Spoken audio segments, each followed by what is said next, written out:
Ok, voy a compartir presentación entonces.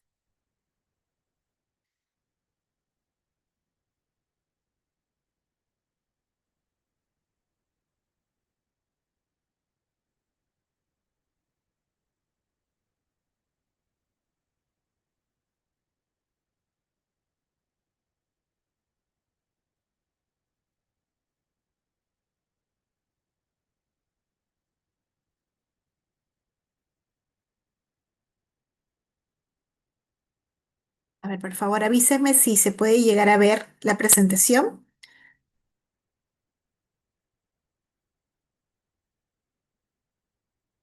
Sí, doctora. Bien. Bueno, vamos a empezar entonces la clase del día de hoy. Para los que no me conocen, soy la doctora María Angélica Yengle Chuquillauri, médico asistente del Servicio de Dermatología del Hospital Nacional 2 de Mayo, y en esta oportunidad me toca dictarles el tema de acné y rosácea. Vamos a empezar con el tema de acné, algunas generalidades del tema. Esta es una enfermedad inflamatoria crónica que afecta principalmente a la unidad pilosebácea. Esto es algo muy importante que tenemos que tomar en cuenta, ¿no? Esta enfermedad afecta primariamente a la unidad pilosebácea. Su etiología es multifactorial, como vamos a ver más adelante, y por ende la clínica es bastante polimorfa. Tiene un pico de incidencia en la pubertad entre los 8 y 12 años. Y dentro de este rango, 15 a 18 es en donde más casos podemos ver de esta enfermedad.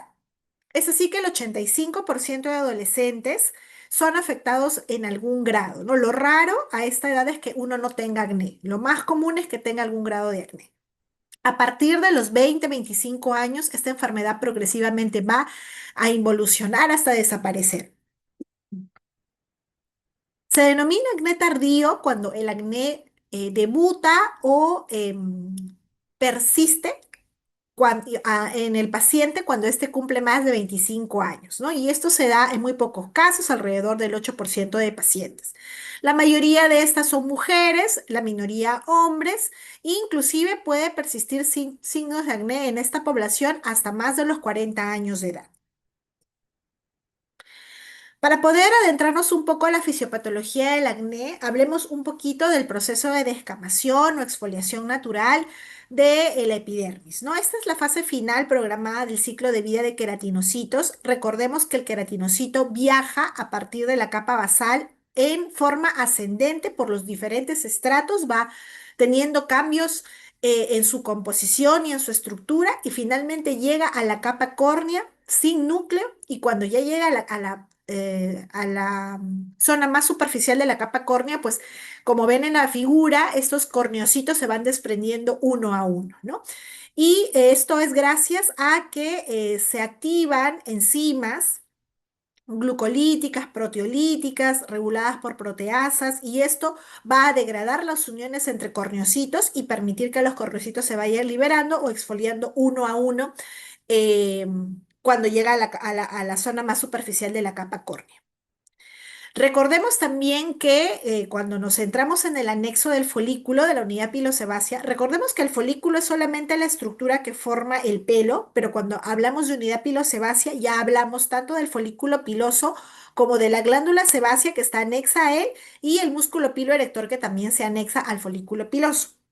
Entonces, cuando vemos un folículo y vemos la epidermis en la piel que se imagina para formar las capas de este folículo, vemos que en la zona superficial todavía tenemos las 5 capas o estratos normales de la epidermis, ¿no? La capa basal, la capa espinosa, granulosa, lúcida y córnea. Todas estas están como que en esta parte superficial. Ya cuando se va adentrando cada vez más el epitelio se va a especializar, va a haber cambios en las capas y ya para las zonas más inferiores del folículo, pues estos estratos ya son especializados, son diferentes y van a tener como principal función formar el pelo, ¿no? Pero en el estrato superficial todavía vamos a tener toda la composición del epidermis que conocemos.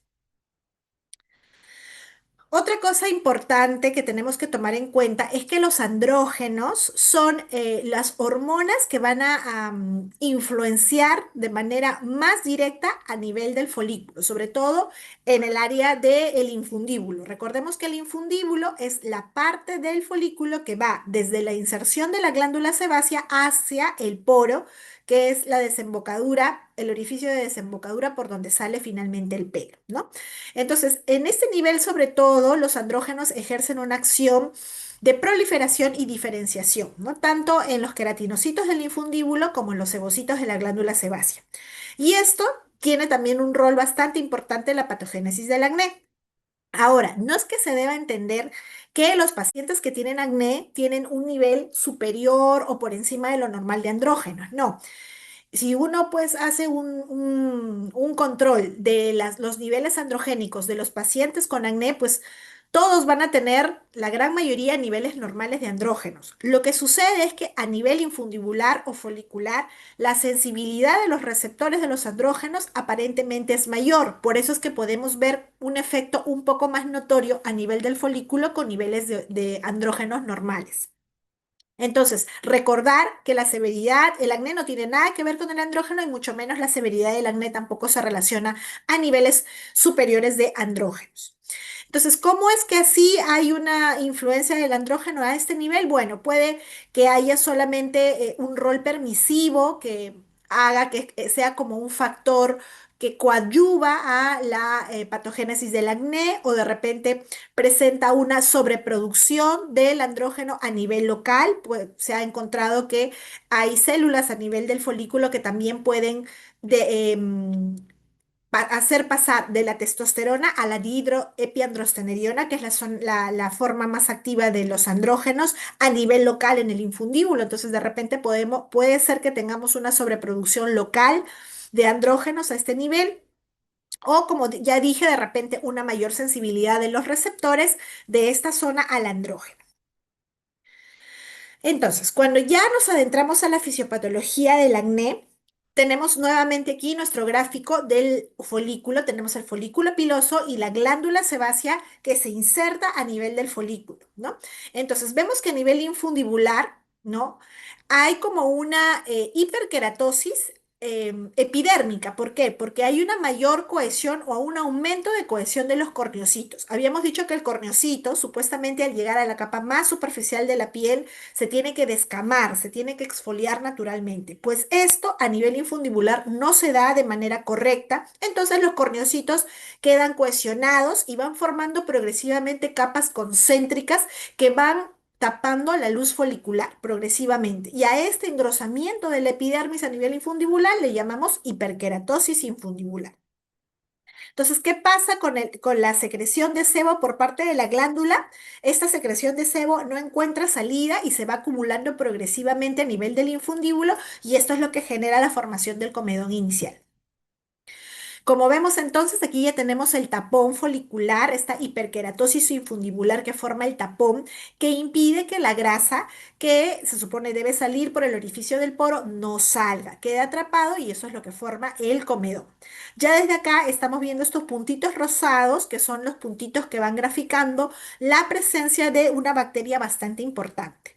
Esta bacteria es el Cutinebacterium agnes. El Cutinebacterium agnes es un bacilo que vive normalmente en la superficie de la piel, es parte de la flora normal de la piel. Entonces, este bacilo va a como que aprovechar la formación del comedón y lo va a invadir. Como ven, ya tenemos la invasión de múltiples Cutinebacterium agnes y esta bacteria tiene la capacidad de degradar la grasa que está contenida en el comedón y liberar diversos mediadores proinflamatorios que van a llamar a una respuesta inflamatoria, ¿no? Entonces, gracias a la acción del Cutinebacterium, que va a liberar moléculas proinflamatorias como las beta-defensinas, la interleuquina 12, la interleuquina 8, y al degradar también los ácidos grasos, va a liberar de repente leucotrienos y peptidasas que van a ir formando o llamando a una respuesta inflamatoria local leve. Y vemos ya cómo es que las células inflamatorias, en un primer momento neutrófilos y después más tardíamente linfocitos, van migrando alrededor del folículo. En este punto de la patología del acné, pues ya no tenemos solamente un simple comedón, sino también con los signos inflamatorios, este comedón va derivando a una pápula inflamatoria o a una pústula. Solamente en algunos pacientes que tienen esta predisposición, esta respuesta inflamatoria se va haciendo cada vez más severa y va involucrando no solamente ya el infundíbulo del folículo, sino porciones más profundas del folículo, inclusive puede llegar a dilatarlo formando quistes o a destruirlo formando nódulos profundos inflamatorios. Y todo este daño que se genera a nivel del folículo tan profundo genera pues más predisposición a la mala cicatrización posterior a este problema inflamatorio. Entonces, como factores patogénicos, los cuatro pilares de la fisiopatología del acné tenemos la producción de sebo por la glándula sebácea, la alteración del proceso de queratinización, todo esto influenciado por la estimulación androgénica que ya hemos mencionado, la posterior colonización folicular por el Cutinebacterium agnes, que va a derivar en una liberación de mediadores inflamatorios por parte del huésped.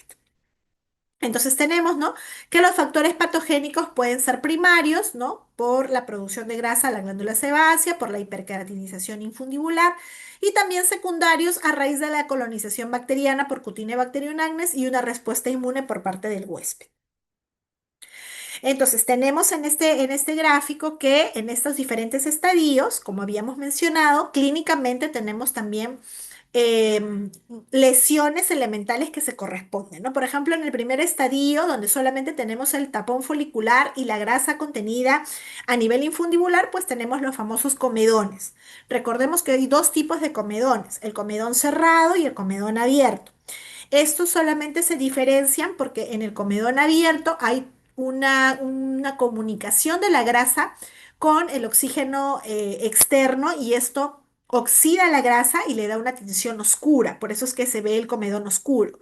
Pero en el comedón cerrado no hay una comunicación con el oxígeno de la grasa y por lo tanto la grasa persiste blanca o amarilla y eso es lo que le da la coloración clara a ese tipo de comedón.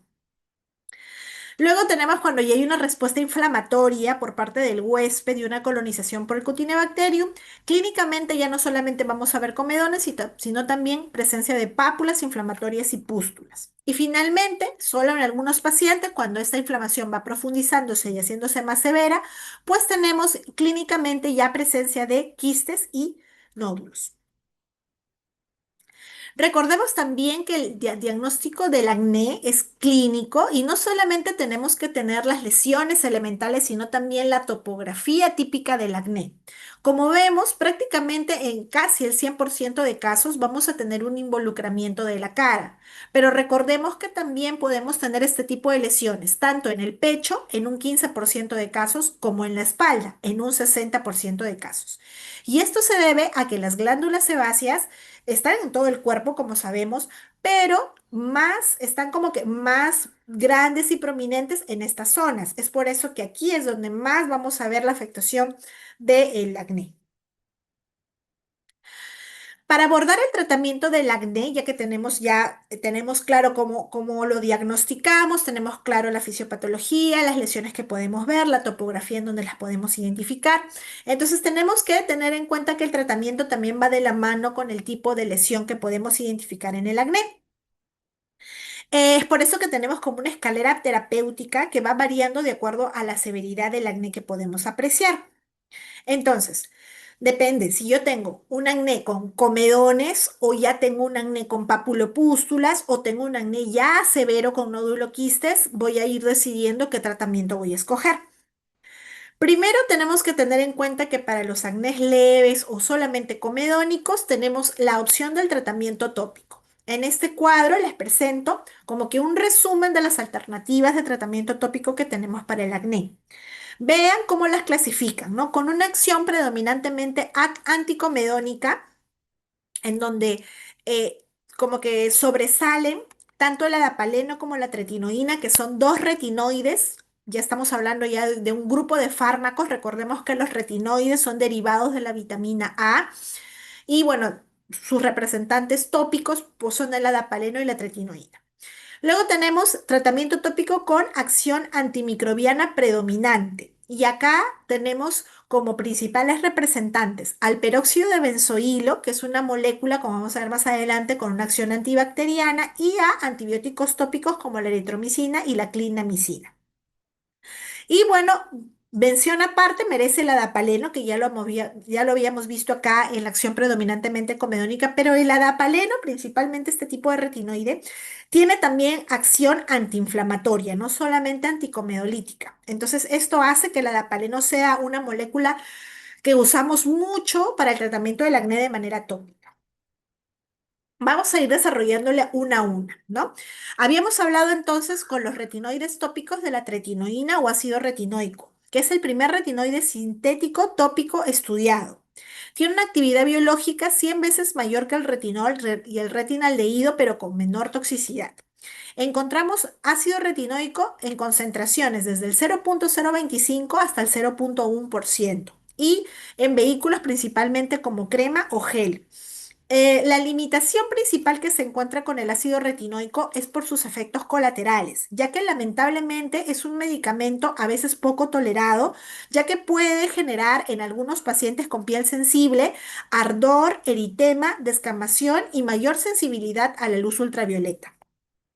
Es por eso que con el tiempo se comenzó a estudiar más y a tratar de desarrollar e investigar retinoides tópicos que no tengan este efecto adverso tan incómodo para los pacientes. Y es así como se desarrolla el adapaleno, ¿no? El adapaleno es es un retinoide tópico sintético de tercera generación. Ya habíamos mencionado que sus mecanismos de acción principalmente es comedolítica, pero también es antiinflamatoria. Lo podemos encontrar en concentraciones del 0,1 y 0,3% en gel y crema. Y se puede dar a partir de los 6 años de edad. También tiene como efectos adversos que puede presentar irritación, eritema de escamación, sequedad, prurito y ardor, pero en mucho menos frecuencia que el ácido retinoico. En líneas generales, el adapaleno es mucho mejor tolerado que su antecesor ácido retinoico. Entonces, principalmente su acción va a ser en el acné comedónico y eso es con un alto grado de recomendación. Y se puede usar solo o en combinación, ya que tenemos presentaciones combinadas de adapaleno con clindamicina o adapaleno con peróxido de benzoilo, que también se usa mucho en el régimen terapéutico para todos los grados de acné. Abordando los antibióticos tópicos, habíamos dicho que los dos más utilizados son la clindamicina y la eritromicina, cuyo mecanismo de acción principalmente es antiinflamatorio y antibacteriano contra el Cutibacterium agnes.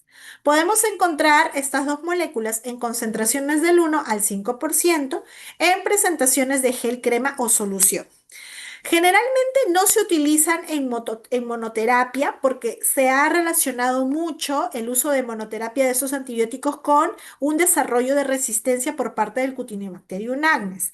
Entonces, generalmente si es que se usan de manera combinada o con adapaleno o con peróxido de benzoilo. Y otra acción que también se le puede dar es como un tratamiento de mantenimiento luego de un pulso de antibióticos sistémicos. El peróxido de benzoilo, ya lo habíamos hablado en nuestro cuadrito cuando se los presenté, es una molécula con acción antiinflamatoria, antibiótica y también una baja acción anticomedolítica. Es por eso que es una molécula muy usada en el acné. Tiene un rango de concentración que puede ir del 1 al 10% y normalmente sus presentaciones más preferidas por su estabilidad son en gel. Mantiene la efectividad por más tiempo y no se asocia tanto a resistencia. Por eso es que es usado principalmente en combinación con otros antibióticos. Sus efectos adversos, que dependen mucho de la dosis que le vas a dar, son eritema, descamación y prurito. Y está orientada más al tratamiento del acné comedónico y al tratamiento de acné papulopustular, pero siempre en combinación, o con adapaleno o con clindamicina. Dejamos la terapia tópica y nos vamos a la terapia sistémica. En la terapia sistémica también tenemos un grupo de antibióticos que son bastante usados, que son el grupo de tetraciclinas. Dentro del grupo de las tetraciclinas tenemos tres representantes principales, la doxiciclina, la minoxiclina y la limeciclina, que son derivados semisintéticos de la tetraciclina, que como ventaja es que son más liposolubles y que se absorben mejor a nivel gastrointestinal. Se considera la primera línea terapéutica para formas moderadas y severas de acné y se puede usar a partir de los 8 años. Pueden tener efectos secundarios como malestar gastrointestinal y fototoxicidad. Si es que el paciente no tolera este tipo de antibióticos, como segunda línea de antibióticos sistémicos tenemos a los macrólidos, principalmente la citromicina, y como tercera línea, muy poco usada en realidad, el cotrimoxazol. Como vemos en este gráfico, normalmente, según consensos, el último consenso de tratamiento de acné, normalmente se tiene que expandir el uso de estos antibióticos aproximadamente hasta los 3 meses. Y ya recién de los 3 meses, después de los 3 meses, si se considera que no hay una buena respuesta, pues considerar rotar el antibiótico sistémico. Como vemos, son tratamientos largos y lentos en su respuesta. Recordemos también que de todas estas moléculas también hay otras que también pueden ser usadas para el tratamiento de acné, sobre todo estas opciones hormonales. Recordemos que habíamos dicho que la mayoría de acné vulgar, del acné de adolescente, no está relacionado con alteraciones hormonales o niveles elevados de andrógenos. Pero cuando tenemos casos de acné, sobre todo en mujeres adultas, por arriba de los 30, 40 años, sí necesariamente tenemos que hacer un control hormonal, porque en estos casos en adultos, en mujeres adultas, hay que buscar signos o demás criterios para la enfermedad más común que genera acné en la mujer adulta, que es el síndrome de ovario poliquístico, ¿no? Entonces, cuando tenemos una paciente ya adulta, mayor de 30, 40 años, sí buscarle otros signos de androgenización, medirle los niveles de andrógenos e investigar si es que esta mujer tiene o no síndrome de ovario poliquístico. Si es que esta mujer adulta con acné tiene criterios para ovario poliquístico, entonces el tratamiento que se debe dar a este tipo de acné sí debe ser hormonal. No, dentro de las opciones hormonales, pues tenemos anticonceptivos orales que contengan estrógenos y progestina o anticonceptivos o moléculas que tengan actividad antiandrogénica como la espironolactona. Por último, tenemos a la isotretinoína, que es una molécula retinoide, pero de acción sistémica. Se toma por vía oral. La isotretinoína, como todo retinoide, tiene múltiples mecanismos de acción, sobre todo a nivel de normalizar la hiperkeratinización folicular que produce el tapón del infundíbulo en el folículo. Luego también tiene una acción atrofiante, ya que reduce el tamaño de las glándulas sebáceas. Inhibe también el crecimiento del Cutinobacterium agnes y también es inmunomoduladora, ya que tiene un efecto antiinflamatorio al reducir mediadores inflamatorios o al inhibir quimiotaxis de neutrófilos o monocitos o al reducir proteínas de la matriz en el sebo, ¿no? Todo esto contribuye a disminuir el nivel de inflamación. Entonces, como vemos, la isotretinoína es una molécula que abarca todas las factores o todos los pilares de la fisiopatología del acné.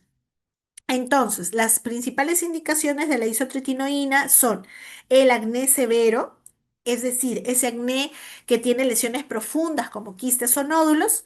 El acné que no es tan severo es moderado, pero que no responde a ningún tratamiento. No son esos acnés de repente papulopustulares o comedónicos que de repente tú les das tratamiento tópico, tratamiento sistémico con antibióticos orales y no te responde. Entonces, por esa refractariedad también se puede indicar como un peldaño más de la escalera terapéutica la isotretinoína.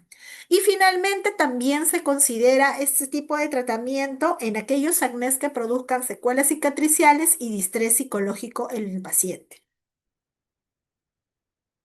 La dosis de isotretinoína que se maneja es de 0,1 a 1 miligramo por kilo por día. Y el principal limitante de esta molécula son los potenciales efectos adversos que podemos ver con la toma de isotretinoína, ¿no? En el 100% de casos vemos sequedad o cerosis de piel y mucosa, sobre todo labial, nasal e inclusive astrocular.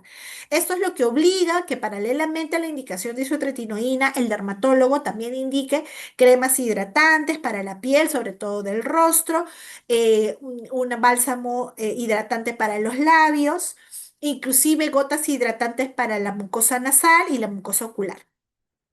Otro efecto adverso bastante temido de la isotretinoína es la teratogenicidad, ¿no? Recordemos que estas pacientitas que son bastante jóvenes, normalmente en edad reproductiva, y es por eso que siempre cuando uno inicia un tratamiento con isotretinoína tiene que conversar muy bien con la paciente y sobre todo asegurarse de que ésta inicie un método de anticoncepción oral si es que es sexualmente activa, porque el riesgo de teratogenicidad por isotretinoína, si es que esta paciente saliera gestando, es muy alto. Entonces, por eso es que hay que tener mucho cuidado en este aspecto.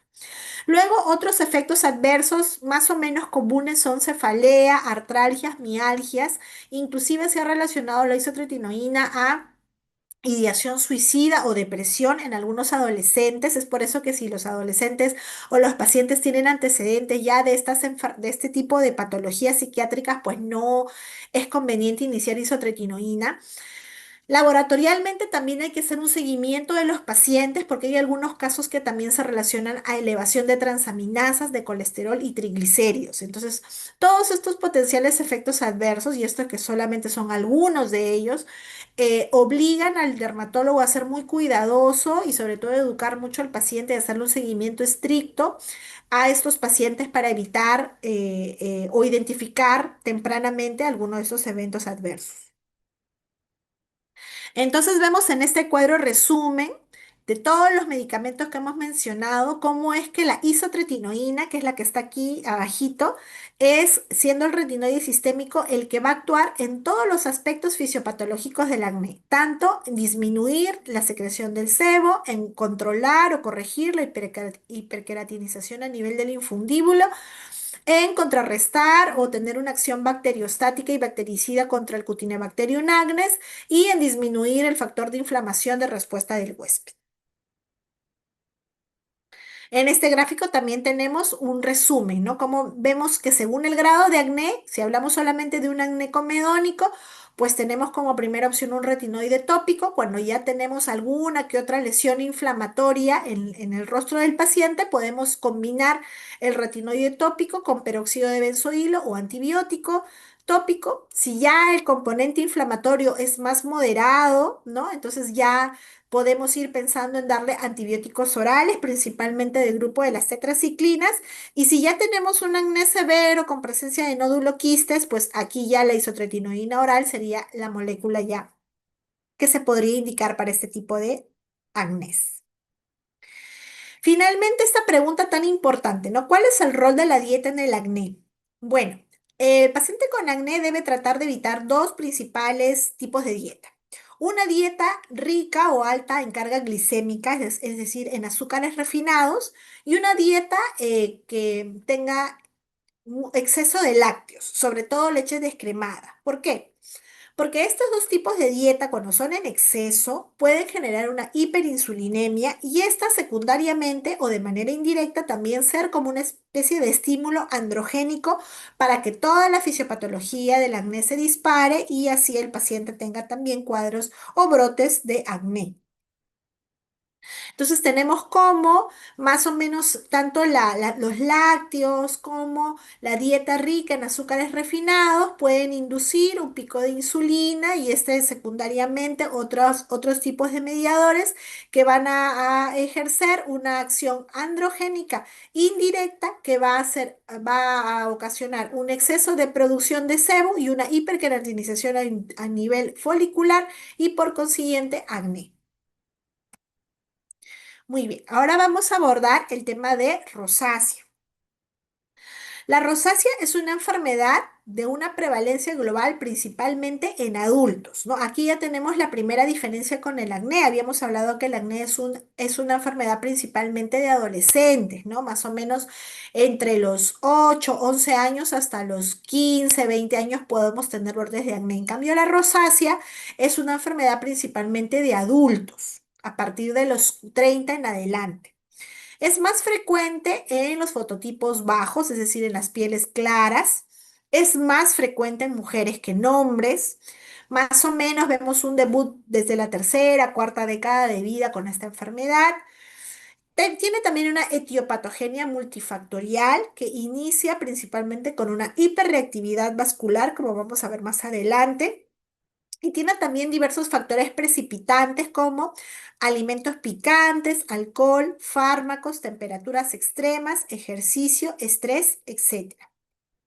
Entonces, en estos gráficos más o menos nos damos cuenta cuál es la afectación primaria en la rosácea, ¿no? Vemos que hay múltiples factores exógenos y también una predisposición genética que hacen que estos receptores a nivel de los vasos de la dermis sean muy hipersensibles a estos factores externos y generen un efecto vasodilatador a nivel de los capilares de la dermis. Este efecto vasodilatador también va a ser proinflamatorio y el hecho de tener un vaso más dilatado persistentemente, pues va a generar también mayor eritema a nivel de la piel del rostro. Entonces tenemos que principalmente esta enfermedad eh, responde en sus inicios a una desregulación neurovascular a nivel de la dermis, ¿no? Entonces esto se da por una hiperactivación de receptores como el TRPV1 a nivel de los vasos que van a causar una respuesta patológica, es decir, una dilatación capilar de los vasos de la dermis persistente y por ende dispara también mecanismos proinflamatorios a nivel de la piel. Entonces, tenemos que estos factores endógenos y exógenos pueden generar una hiperreactividad a nivel vascular y neurovascular, ¿no? Con la hiperactividad de estos receptores a nivel de los vasos de la dermis. Y también, bueno, tiene que ver una respuesta inmune aberrante por parte del huésped, ¿no? Y bueno, también se pueden involucrar ciertos anexos como las glándulas sebáceas y también generar de repente disregulación a nivel de la barrera epidérmica o en la calidad de la barrera lipídica de la piel. La presencia de una bacteria que se llama perdón, de un ácaro que se llama Demodex folliculorum, que vive a nivel de las glándulas sebáceas, también es importante y se ha determinado que puede también inducir o generar una respuesta inflamatoria en este tipo de pieles rosáceas, ¿no? Entonces, como ven, son como múltiples factores, tanto exógenos como endógenos, que intervienen en la fisiopatología de la rosácea. El trigger inicial no se conoce, o sea, no se sabe exactamente qué es lo que origina toda esta cascada inflamatoria producida por una hipersensibilidad a estos antígenos del medio ambiente, pero se sabe que parece que es un mecanismo bastante complejo, ¿no? Como vemos en este gráfico también, ¿no? Pueden haber proteasas producidas por bacterias que viven en la superficie de la piel, la presencia del Demodex, el calor, el mismo estrés, la radiación ultravioleta.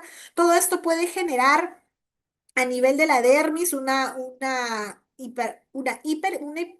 hiperestimulación de los receptores de la vasculatura dérmica y eso genera una vasodilatación, un edema, flashing y una inflamación neurogénica, ¿no?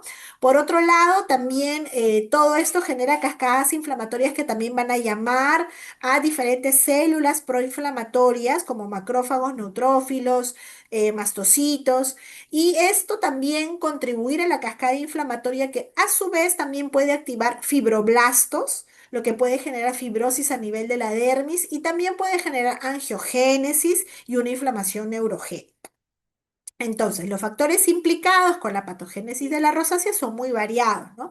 Factores vasculares, el calor de repente efectos climatológicos, generalmente asociados al calor, degeneración de la matriz, sustancias químicas, alimentos, anormalidades de la unidad pilosebácea, microorganismos, genética, inmunología.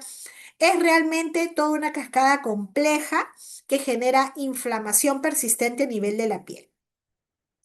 Para diagnosticar rosácea, entonces, tenemos tanto criterios diagnósticos mayores como menores, ¿no?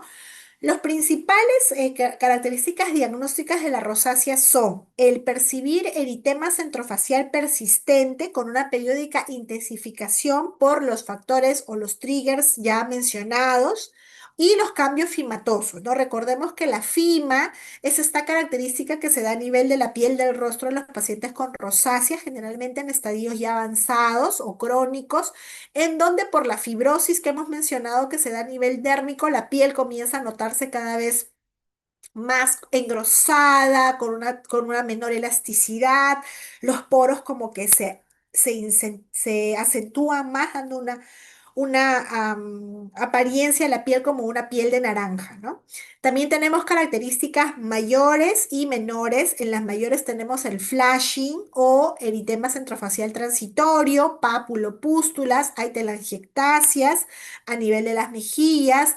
Recordemos también que en la rosácea también podemos tener manifestaciones oculares como telangiectasias en los bordes palpebrales, blefaritis o en ya casos bastante severos, queratitis, conjuntivitis o escleroqueratitis. Y las características menores o criterios menores del diagnóstico de rosácea son sensación de quemazón, sensación de prurito, edema o piel seca a nivel facial. Entonces, tenemos que la rosácea tiene varios también variantes clínicas, ¿no? Tenemos, por ejemplo, la eritema telangiectásica, que como ven en la figura, se presenta principalmente con estas dos características en el área centrofacial, es decir, en mejillas y en dorso nasal, siempre respetando los surcos nasogenianos, como ven acá, ¿no? Luego también podemos tener las rosáceas papulopustulares, en donde podemos ver también el edema y el eritema, pero conjuntamente también presencia de pápulas inflamatorias y pústulas a nivel centrofacial. Luego tenemos la rosácea fimatosa. Como ven, yo había descrito ya hace un momento en qué consistían los cambios fimatosos, ¿no? Vemos fibrosis a nivel de la piel, engrosamiento de la piel, menor elasticidad. Vean cómo también inclusive las glándulas sebáceas se hipertrofian, formando estos nódulos que vemos por aquí en la piel fimatosa y cómo los poros se van como que adentrando, como que intensificando más y le da pues ese aspecto de piel de naranja o piel cerebriforme, ¿no? Como vemos aquí a nivel nasal. Los cambios fimatosos pueden darse en diferentes partes de la cara, pero de lejos la zona más común en donde se van a diferenciar estos cambios fimatosos es en la nariz, ¿no? Lo que denominamos como rinofima, pero también podemos ver estos cambios a nivel de las mejillas, a nivel del mentón, de la frente, inclusive de los pabellones auriculares. Y finalmente también tenemos las manifestaciones oculares de la rosácea o rosácea ocular. Más o menos el 50% de pacientes con rosácea puede tener asociado manifestaciones oculares, principalmente esta blefaritis, este eritema en los bordes palpebrales y una sensación de cuerpo extraño o de prurito a nivel ocular. El tratamiento de la rosácea principalmente parte por la educación del paciente, ya que es muy importante que el paciente evite estos desencadenantes medioambientales que van a generar el enrojecimiento persistente de su rostro, principalmente fuentes de calor, ¿no? Estamos hablando de que el paciente tiene que aprender a cuidarse mucho de la luz solar, del calor del sol, esto mediante métodos de fotoprotección como el uso de bloqueador o métodos físicos de fotoprotección. Luego también debe tratar de evitar todo lo que es picante, todo lo que es caliente en los alimentos, todo lo que es muy condimentado, el alcohol, el tabaco también son factores desencadenantes de flashings, de eritemas de rosácea, por lo que también el paciente debe dejar de fumar, debe dejar de tomar, evitar el alcohol. La piel rosácea siempre es una piel generalmente sensible, por lo que se debe tratar de evitar productos irritantes en el rostro o procedimientos faciales que involucren contacto con ácidos muy fuertes, porque la piel rosácea generalmente se irrita con mucha facilidad. Cuando ya tenemos la clínica de flashing, eritema o telangiectasias, hay productos tópicos como la brimonidina al 0,5% en gel o la oximetazolina al 1% en crema, que siendo agonistas adrenérgicos van a ayudar a generar una vasoconstricción de estas zonas y así mejorar el eritema persistente, ¿no? Lamentablemente estas dos moléculas todavía no llegan al mercado peruano, entonces lo que generalmente se opta como tratamiento del eritema es tratamiento con láser.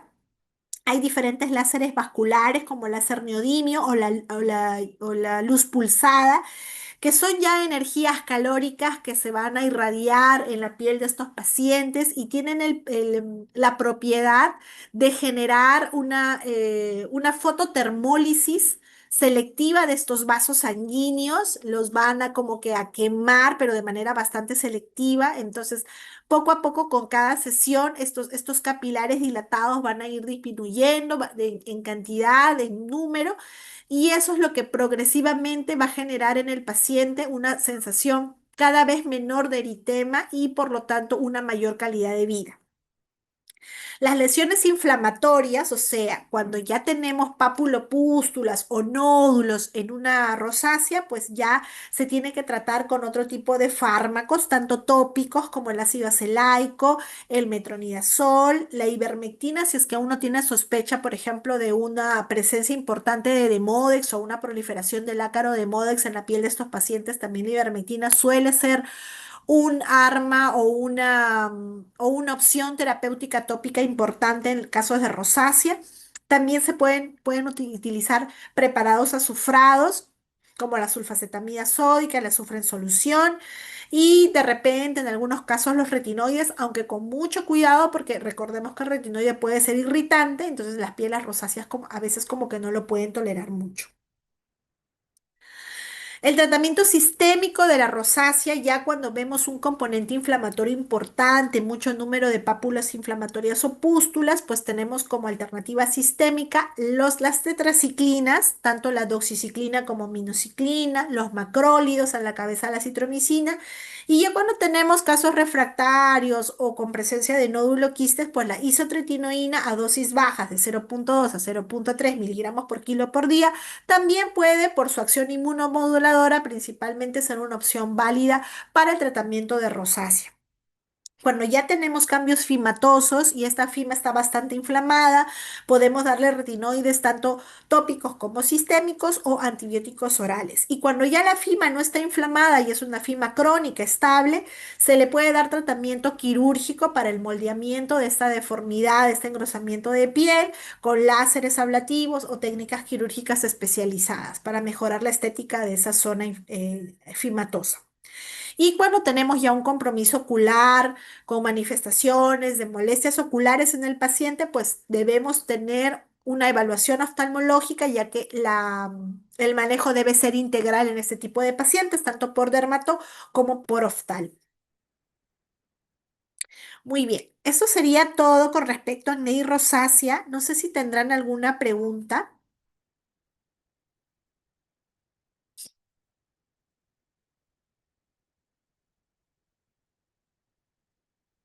Doctora, una pregunta.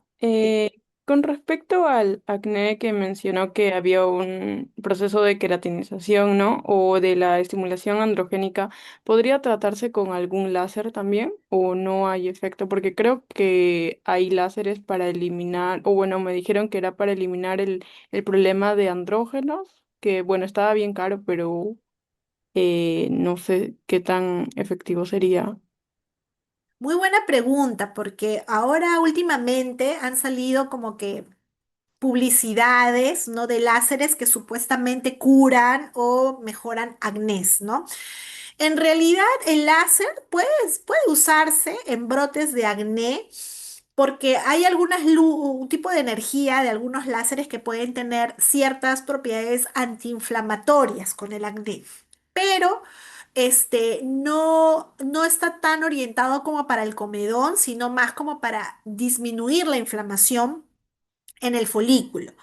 No hay mejor, a mi parecer, no hay mejor abordamiento de un comedón o de un acné con mucho comedón mejor que el retinoide. El retinoide es la mejor opción siempre. El retinoide es el que va de manera más efectiva a deshacer ese tapón folicular, a mejorar o a deshacer ese comedón. Y ya de repente, como un tratamiento adyuvante o de repente que mejore un poco la inflamación, se podría dar de repente pase a láseres de acné, pero como les repito, como para orientar el tema inflamatorio, pero no de ninguna manera para deshacer el comedón, ¿no?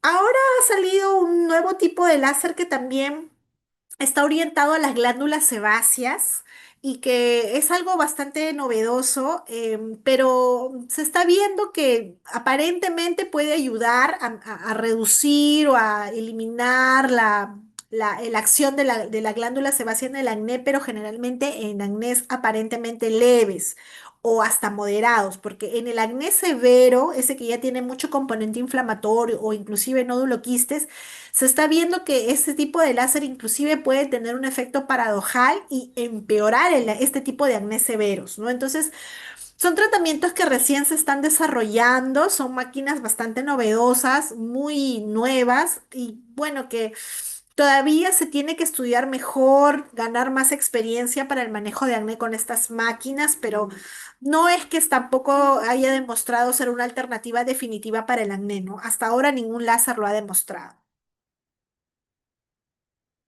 Gracias, doctora. Gracias a ti.